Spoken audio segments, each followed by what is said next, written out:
regardless of your beliefs, is a tragedy. In this case, our early investigation revealed evidence that clearly led us to believe that this was an arson case. Along with the St. Lucie County Fire District, federal, state partners, the FBI, ATF, FDLE, and the Florida State Fire Marshal's Office immediately offered their assistance to our agency in any way necessary. As a result of their assistance, tireless work of the men and women of the St. Lucie County Sheriff's Office, an arrest in this case has been made just 65 hours after the fire was reported. At this time, I'm going to turn the podium over to Major Dave Thompson, who has coordinated this investigation. Good evening, everybody, and I know we've spoke many times in the last 65 hours. I'm proud to stand here and announce that this afternoon, a Joseph Michael Schreiber, 32 years of age, was arrested in the 100 block of Depot Drive in Fort Pierce today. Tips from members of the community, along with surveillance video from businesses and homes along Midway Road and the Torino Parkway, matched an individual on a motorcycle at the times in question, with video surveillance obtained from the Islamic Center of Fort Pierce, which we did release to you earlier in this investigation. Schreiber lives in the 5700 block of Northwest Zenith Drive, which is off of Torino Parkway in Port St. Lucie. A search warrant was obtained for Schreiber's house and was served and conducted. Revealed Schreiber's owns a motorcycle that was consistent with the surveillance footage. Other evidence collected at the house also linked Schreiber to the arson. An examination of Schreiber's social media account also shows multiple anti-Islamic posts and comments. Under Florida law, Schreiber will be charged with arson, and Florida's hate crime enhancement will also be applied to the charge. With this enhancement, the second-degree felony of arson is enhanced to a first-degree felony and carries a possible 30-year prison sentence. Schreiber is known to law enforcement and as such qualifies as a prison release re-offender. That would impose a 30-year mandatory minimum sentence. He is as a habitual felony offender and could ultimately be sentenced to life in prison. He will be booked into St. Lucie County Jail. He is currently here in our Criminal Investigation Division being questioned as we speak. Right now I'd like to have the Assistant Special Agent in charge of the Miami FBI step up and has a few comments. Mike? Thank you, sir. Good evening. I am Assistant Special Agent in charge, Michael A. Delonzo. My last name is spelled D'*A'*L'*O''N''Z''O.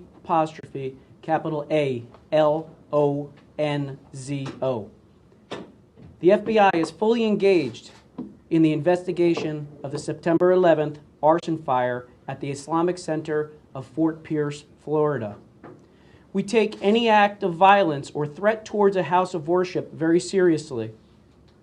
From the beginning of the investigation, we have worked side by side with our federal partners and continue to do so. In addition to the manpower, the Bureau is committed to providing our full range of capabilities. Though a suspect is in custody, the investigation continues. As such, we are not going to speculate on additional charges. The FBI and the ATF continue to investigate and will determine any possible federal charges in conjunction with the United States Attorney's Office. I especially want to thank the St. Lucie County Sheriff's Office, the St. Lucie County Fire Department, the State Fire Marshal, the Florida Department of Law Enforcement, and the ATF for their hard work on this case. Only through the cooperation of the dedicated men and women of these organizations were we able to bring this individual to justice. Chief?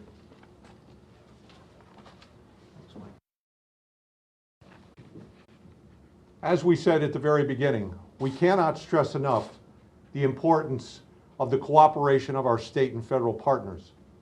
This investigation would not have concluded as quickly as it had if it had not been for all of the cooperating agents, officers, deputies that were involved in this case. We also want to thank all of those businesses and residences in the investigative route that had video footage that led us to locating the suspect in this investigation. At this time, we will take questions that you might have. Yesterday, you had said that you only had 8 phone calls come in for tips after showing that security video from the mosque. What changed between yesterday and today that made, do you think, so many more people come forward with their own personal security video from their homes and the businesses? That's correct. And my own opinion is we made a plea yesterday. Many of you were there in front of the mosque. We made a plea for the communities to help in this investigation. The community stepped forward and provided that. I believe that's due to the relationship of Sheriff Mascara and the Sheriff's Office and the community here as a whole. Once we made that plea, we started receiving tips, and they led to this result. So, You guys said that this individual, Mr. Schreiber, was known to you guys. Was he a suspect early on, and then the surveillance video pointed you towards him, or was it the video first, then you guys found the suspect? well, you've seen the video, so I'm not sure that we can. Well, I'm talking about surveillance video from, you said, all the businesses along the route. Correct. So was Correct. after that when you then determined? There was a multitude of things, but tips from the community led directly to the identification of this individual. What kind of anti-Muslim rhetoric did he post on Facebook? Well, like you would see on many people that are of a different religious belief, things like that. He also had references to 9/11 on his Facebook page. And what has he said to you so far, your investigators? They are speaking with him now as we speak, so I do not have that information. Did he make any comments during the arrest? I believe at a traffic stop, correct? He did not make any comments during the arrest.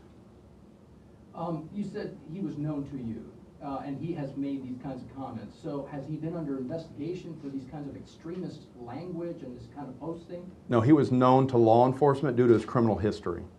What is that criminal history? And I don't have his entire criminal history in front of me, obviously, but he did have a history of robbery with a firearm. Was he on the radar as a suspect early on because of his history and because of the writings he had on his Facebook page? Or He was on the radar because of a tip from a community member When did that tip come in? last night. Major, you had mentioned about not labeling this a hate crime at this point because there's no statute, but after talking to a potential suspect, that might be enhanced. Has he said things to your investigators that might have led you to go with this route? Well, as I said, Florida does not have a specific hate crime charge. It's an enhancement to a penalty. The Facebook posts were evident that there is anti-Islamic propaganda, and that corroborates our fear that, in fact, this does have to do with hate to the Islamic community. Have you learned of anything he's done in the past related to something like this, or is this the most extreme thing he has done, at least known to you? Well, Mr. Schreiber has been in custody, I don't know, 45 minutes, an hour tops, so we are still checking into that. I will say he is still here, and we are still talking to him. Does he live with his parents? He lives alone? Who does he live with? There was 3 residences in the house, his father being one of them, and there's a female occupant. I'm not sure if it's a mother or a stepmother. Are there any connections between what he did on Sunday and his parents? Are you guys investigating them as well? I'm not going to speculate on whether there's a connection. What I will say, we are exploring all avenues of the investigation. And that includes potential other suspects?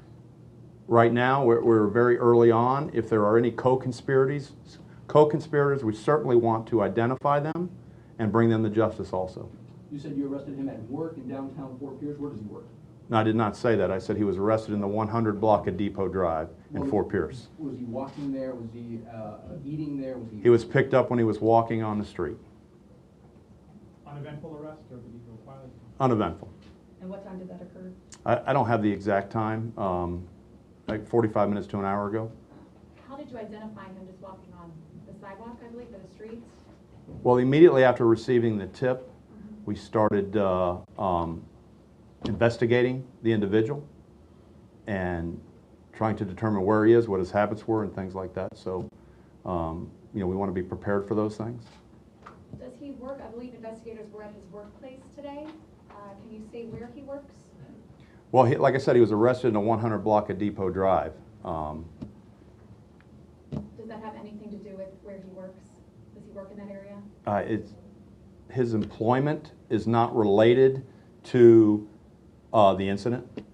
But it goes to the question of whether maybe coworkers knew. One of the things that you said yesterday in your presser, you recall, you said somebody knows him, somebody he has talked to, Right. somebody, his mannerisms, that's the plea you made. And So is there a possibility that people at work, for our benefits, that we can go question, was there any connection of maybe they knew of his extremist language? And we have received more than one tip that identified Mr. Schreiber. And as you know, with tips, many of them are confidential. They could come through Crime Stoppers. They could be from confidential sources. So at this time, I would just say that we received the tips and we acted on them. I guess I was also just trying to kind of paint the picture. I mean, was he on a lunch break when you picked him up? Like, did he work nearby, or he could have just walked away from work? Was he walking towards his workplace when you found him? I'm not sure if he was on a lunch break. He was walking down the sidewalk. I'm trying to, I think for us, we're trying to understand what happened today. And so at some point, if you served a warrant, you have to go to a judge. You have to have enough evidence to serve that warrant at his home. Did you arrest him after that warrant was served at his home? Did questioning of his parents then lead you to his location in downtown? What I'm not going to get into is the investigative methods that were used at this time. Again, the information came from a tip, actually a couple tips. We investigated those tips. That led us not only to the residence, but to Mr. Schreiber. And his bike, you said he was driving a bike, so it was similar to the one we had seen in the surveillance video. Correct. What other evidence leads you to believe that, again, there's a connection? There was an accelerant used. Did you find such an accelerant at his home? Well, I believe I answered that question yesterday. The accelerants or evidence was collected at the scene. Then the evidence was driven up to the State Crime Laboratory for analysis. Right now, we don't have a full analysis of that. We've seen the video. There was obviously a flash fire there. You mentioned earlier this week that he was shaking his hand, the suspect, in the surveillance when they left. Does this guy today have a burned hand? I'm not sure because I have not been that close to him. What was taken from his home today, if you can detail that? They are still there collecting evidence, so we don't have a full account of that. And again, what I don't want to do and what I'm not going to do is get into all our investigative methods and how we found out a lot of these things.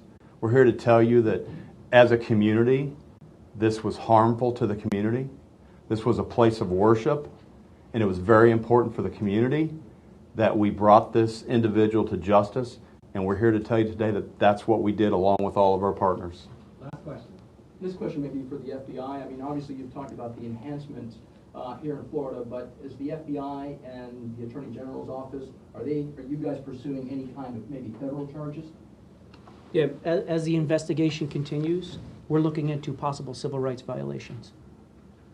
But you do have a hate crime. There's a federal hate Oh, crime. absolutely, yes, sir. Right, That so- falls underneath the civil rights violation. So this guy, I mean, life in prison, you mentioned, plus federal charges on, this guy's going to jail forever. Well, Good charge. I mean, I guess if he's found guilty. that's assuming, yes, sir. Thank you.